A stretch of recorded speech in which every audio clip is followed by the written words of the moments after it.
Hello, everyone. Welcome to episode 14, I think, of my Elden Ring Let's Play. Last episode, we beat Margit, one of the first milestone bosses in the game.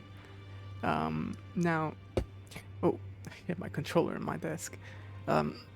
So I had an easy time against Margit, and I attribute that mostly to knowing what stuff to get. But in the last episode, we were talking about how, you know, you should find balance for like yourself and try to fight enemies at an appropriate level. And I still mean that, but what I also want to explain a bit because basically the way I like playing this game is the way you play the old Dark Souls games, which is no summons, no.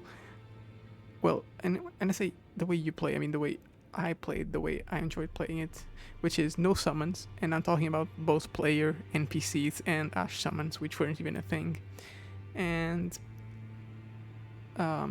just using the things we have at our disposal. Now, back in the day, you couldn't just go, explore the rest of the map because there was no rest of the map. It was a linear game for the most part. So if you found a roadblock, you couldn't fight or explore your way out of it. You just had to get good, and that was very infuriating. Honestly, I heavily disliked that. But with Elden Ring, what you can do is what we've been doing. Just take the game slow and go explore other stuff. Eventually, you will be strong enough to tackle stuff. Now, your first let's play or your first playthrough, it's gonna be a bit hard to do that appropriately because you just don't know what level is appropriate for what. But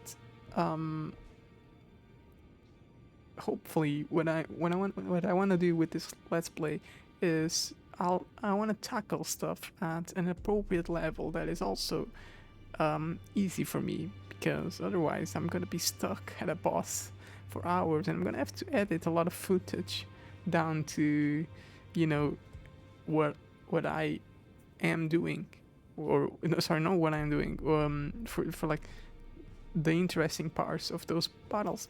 Because if I have to do a boss 20 times to beat him, then I have to go through those 20 fights, 20 attempts, and be like, okay, well, what segments can I pick? And if I'm not commentating over them, then I have to do my own commentary over it. That's just not fun, It's like extra work. But yeah, I was just trying to explain a bit of my viewpoint. Now, also last episode, I got caught a little bit off guard, and we were sent to the Roundtable hold, which is the hub for the game. I mean, I certainly appreciate being here now, but we didn't get to talk to anyone last episode, so we'll talk to them now. And I'm just gonna shut up, I'm gonna mute my microphone, and I'm gonna talk to everyone in this place. And I'll get back to you when I'm done. So just enjoy all these fun characters we're about to meet. Oh, this is a rare occasion. I can't remember the last time a new tarnished made their way to the round table. Very well. As your senior, I bid you welcome. It is safe here. You may let down your guard. Allow me a word of advice. As your senior, you are a mere visitor to the round table. Nothing more. A house guest. Yet to earn their keep. Remember your place, newcomer. There's nothing left to say. Be at your leisure. There's nothing left to say.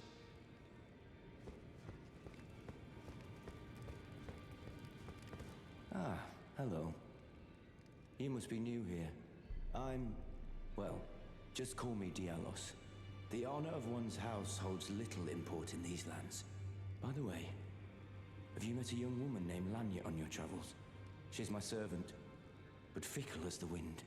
Take your eyes off her for but a moment and she's good as gone. If you find her, please be sure to tell me. Be sure to tell me if you meet a young woman named Lanya.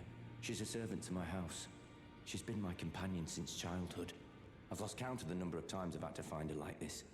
Honestly, she's such a little tomboy.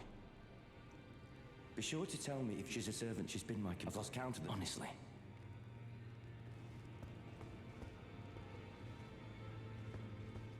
Oh, I see you've just arrived. Welcome to the Roundtable Hold. I'm Corin, a man of the cloth.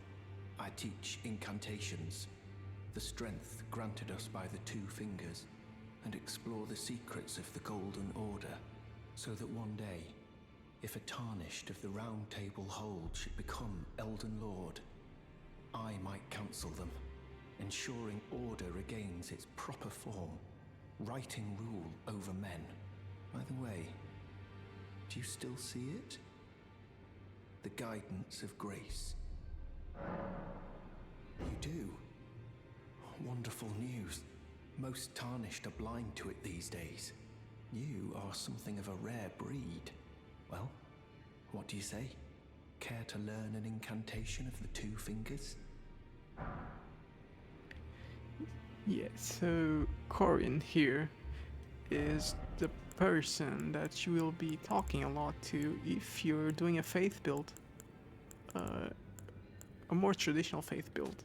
Maybe one that doesn't use a whole lot of weapons. Unfortunately, we're not doing that, so... May the Golden Order shine through you. We'll try to do his quest, if possible, but his quest, I believe, is a bit intertwined with another ending, which I don't want to follow.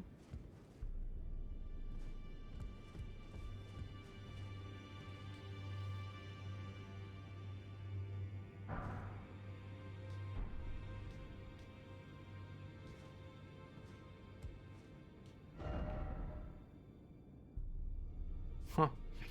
Yeah, so this fella here won't talk to you no matter what. He's just standing there. And these here, the Twin Maiden Husks, they sell items. They are the main merchant of the game. Now, I don't think they sell anything I want to use, except for this armor.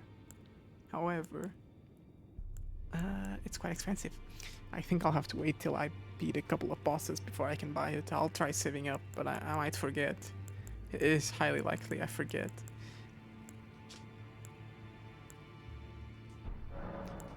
We don't have bell bearings. Bell bearings are items used to expand their stock, and they are commonly found throughout the world. You'll find a lot and you'll be turning them in very often.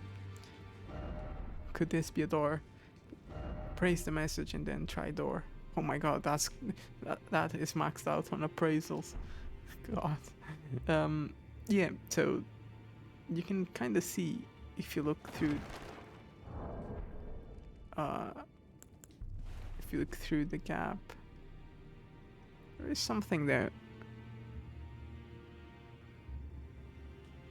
But you can't open the door. That fella has horns. He looks very weird.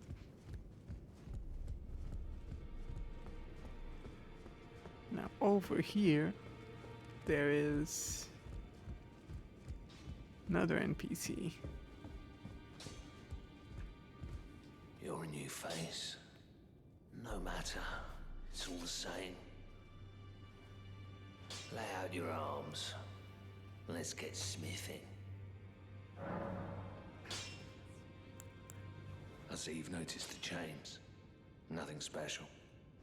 I'm a prisoner and these are my chains. I'm trapped by the hold. I'm dying, smithing for you fools. That's all there is to it.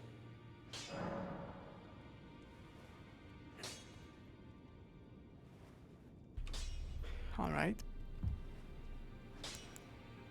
No, don't read too much into it. I've no grudge against you. My being a prisoner is no fault of yours. Besides, I don't mind smithing. Despite my differences, the weapons get stronger all the same. Given time, technique never fails. Besides, it helps me forget the sheer terror of her. Interesting, interesting. So, Cube here allows you to upgrade weapons far higher than the smithing table that you were using up until now. And he will be very helpful throughout the game. It can also duplicate Ashes of War in case you're dual wielding, so you can have the same Ash of War in 2 weapons. Not sure why you do that, but I guess you can. Now, I guess we could go here.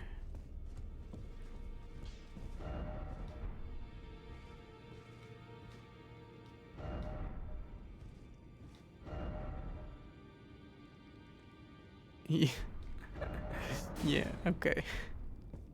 Greetings, great champion called by grace. I am Fia. Circumstances have compelled my stay at the Roundtable Hold.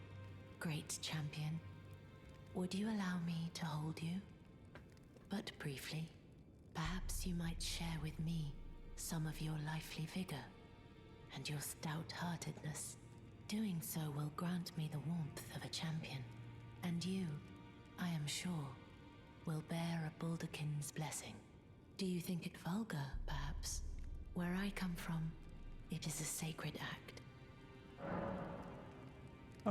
Sure. Why not? My thanks, great champion.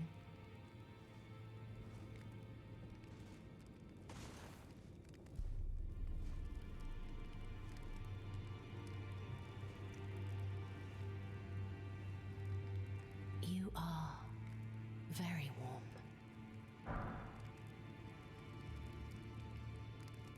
We got Baldakin's blessing. What you felt light up inside you was a Baldakin's blessing. Though it is but a fleeting thing, I am afraid. Come back to me, should you require another. I will take you in my arms as often as you need. Huh. Well, okay. This was a rather odd encounter.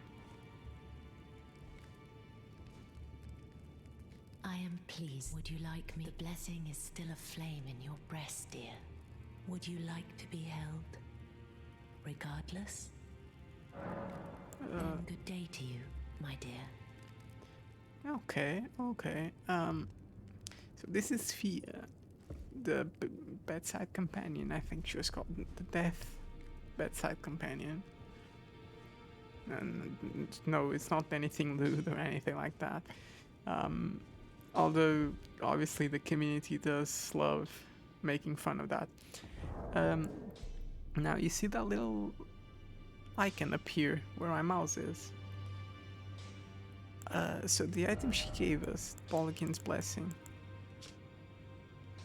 Favor bestowed by Deathbed Companion. Oh, not Death Bedside Companion, Deathbed Companion. Protection of a hidden temple in the guise of a bed chamber. Use FP to temporarily boost poise. This allows one to forget any aches and pains. In death, there is only peace, for in death there can be no sensation. I'm actually gonna use it because I want to get rid of it. That item gives you minus 5% health while you have it in your inventory, and I don't want to have minus 5% health. So I'm gonna rest.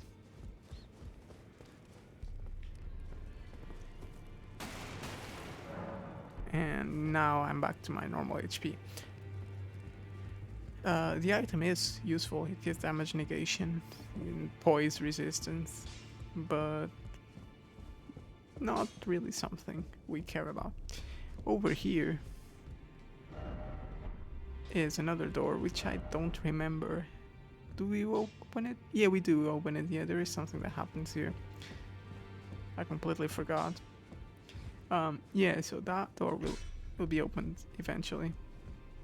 Down here is another door. Praise the message and then try door. Visions of fruit. Huh. Is there anything behind here? Behind. Oh, behind. Yeah, sure. Okay.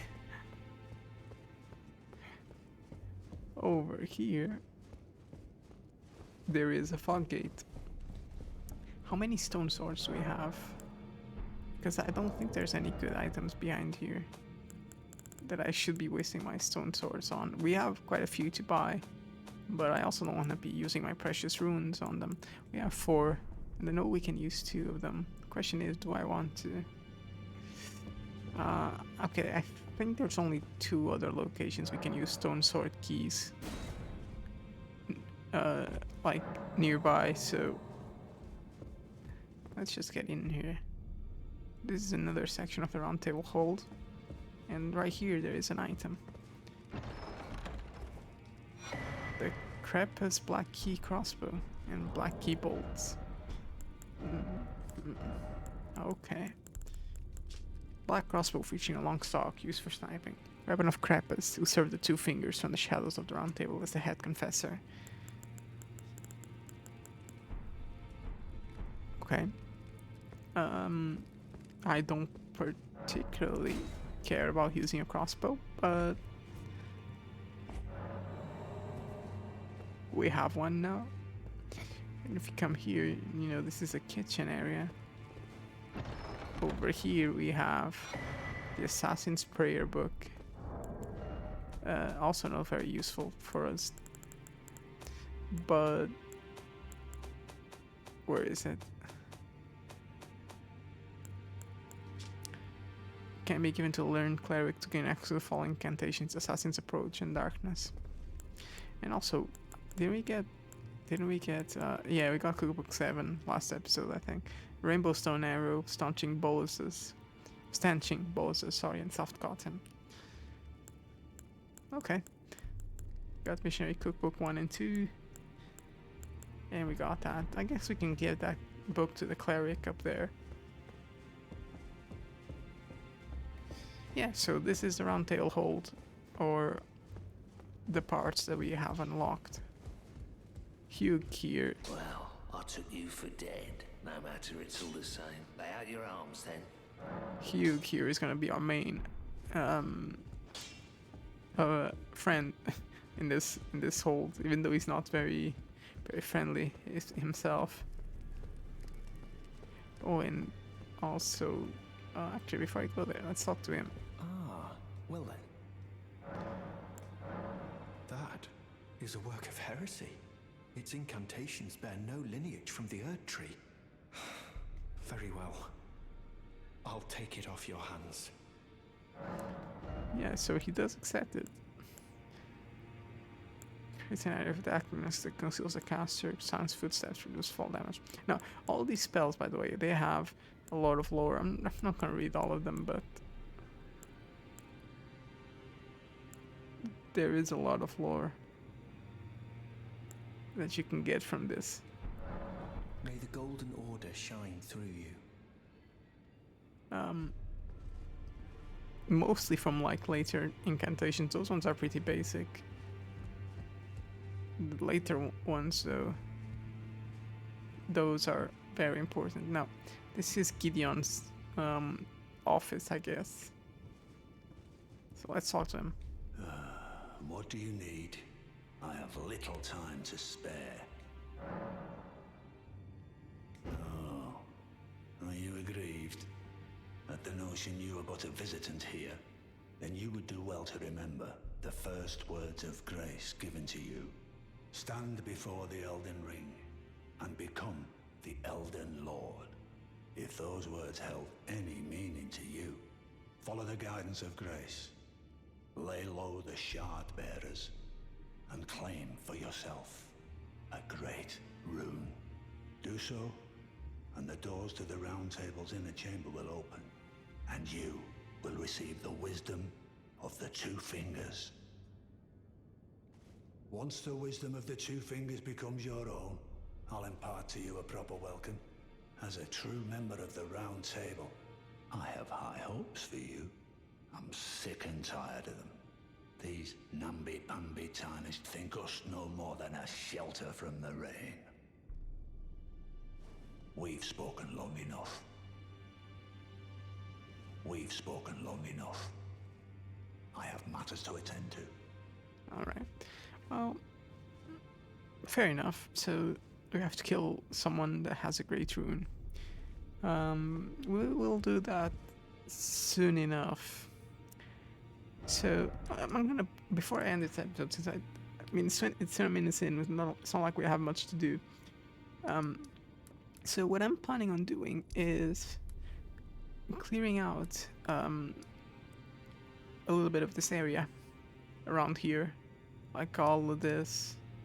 There's still stuff we need to do. I want to grab whatever items I find interesting that I have missed, and fight whoever I have missed. And then I want to go down to the Weeping Peninsula, do at least half of it, especially this castle, and then we'll move on through Stormvale Castle. The final boss for this castle is quite a bit harder than Margit. Again, Margit is the first like proper boss and a place that people get stuck on a lot.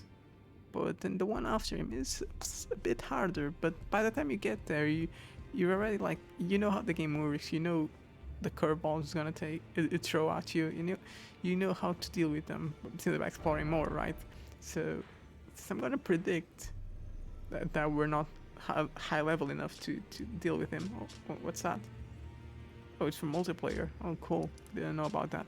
So I'm gonna predict that next episode we're gonna be exploring like all the extra places. We might even take a little detour to Caelid, and particularly here, this mine, but I'm not sure yet because it is very, very difficult. Caelid is a brutal place. I would highly recommend you only go there and like do your first little incursion in Caelid after you take on Stormvale, and even then, honestly, I would say you're still under-leveled, but at the very least you can deal with it. Yeah, maybe take on Stormvale, take on the Weeping Peninsula in its entirety. There's really not much to the Weeping Peninsula. Like, I'd say there's this village, this little place here, this rise. It is called something rise. There's a little tower here. There's another tower somewhere here that is very interesting for reasons I will tell you later. I guess you should do all of that before you head into Caelid. And then when you head into Caelid, you should probably do like this castle, this mine. There's a little church here with a boss, not a boss, an NPC invasion. You should take care of all of that, and then like head back to somewhere else, because Caelid is brutal. You can sort of think of it as like the final frontier, where you slowly carve into it and you slowly progress deeper and deeper until you get to the end. Now, obviously, it's not the most difficult area in the game, not by a long shot. But there is a part in Caelid, because this isn't very well divided, there is a part in Caelid somewhere around here, a bit further north and east, which is extremely difficult. Like, I will tell you right now, it is super difficult. And it's supposed to be one of the final areas in the game. Also, we can stand on this table and just be weird. Nobody's gonna complain about it. So I hope you enjoyed this episode. It's kind of slow pace. We're just talking to people. I will catch you in the next episode. Bye bye.